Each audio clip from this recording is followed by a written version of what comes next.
পতিত হয় দুৰ্ঘটনাত পতিত হলে তেওঁলোক বিভিন্নজন বিভিন্ন সময়ত নিহত হয় আৰু পাৰ্মানেন্ট ডিজেবিলিটি হয় আৰু পাৰ্মানেন্ট ডিজেবিলিটিৰ লগত কেতিয়াবা পাৰ্সিয়াল ডিজেবিলিটিও হয় তাৰ মানে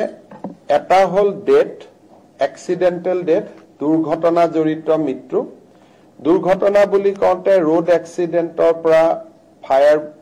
আউটব্ৰেকৰ পৰা বানপানীৰ পৰা গোটেইখিনি দুৰ্ঘটনা বুলি ধৰা হয় আৰু তেওঁলোকৰ পাৰ্মানেন্ট ডিজেবিলিটিও হয় পাৰ্সিয়াল ডিজেবিলিটিও হয় ৰাজ্য চৰকাৰে ষ্টেট বেংক অফ ইণ্ডিয়া আৰু আন বেংকসমূহৰ লগত এটা বিশেষ চুক্তি স্বাক্ষৰ কৰিব যাৰ জৰিয়তে যাৰ স্যালাৰি একাউন্ট জুন বেংকত আছে ধৰি ললো মোৰ স্যালাৰি একাউন্ট ষ্টেট বেংকত আছে মোৰ স্যালাৰি একাউন্ট পাঞ্জাব নেশনেল বেংকত আছে মোৰ স্যালাৰি একাউন্ট ইণ্ডিয়ান ওভাৰসিজ বেংকত আছে যি বেংকত স্যালাৰি একাউন্ট থাকে তেওঁলোকে আমাৰ লগত হোৱা চুক্তি অনুসৰি ৰাজ্য চৰকাৰৰ কোনোবা কৰ্মচাৰী দুৰ্ঘটনাত নিহত হলে 1 কোটি টকা পৰিয়াললৈ তেওঁলোকে ইন্সুৰেন্স প্ৰিমিয়াম হিচাপে আগবঢ়াব যদি পাৰ্মানেন্ট ডিজেবিলিটি হয় টোটাল ডিজেবিলিটি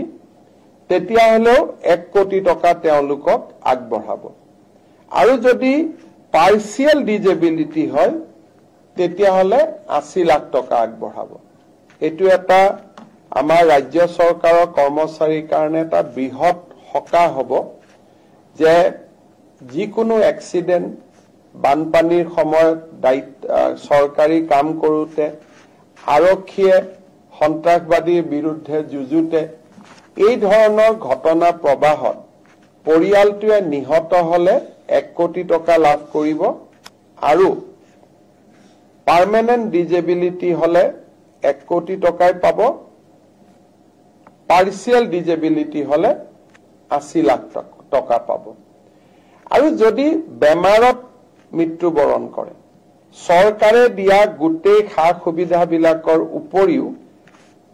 এই এগ্ৰিমেন্টৰ জৰিয়তে বেংকটোৰ পৰা তেওঁলোকে 10 লাখ টকা অতিৰিক্তকৈ পাব তাৰ মানে life insurance coverage additional 10 lakh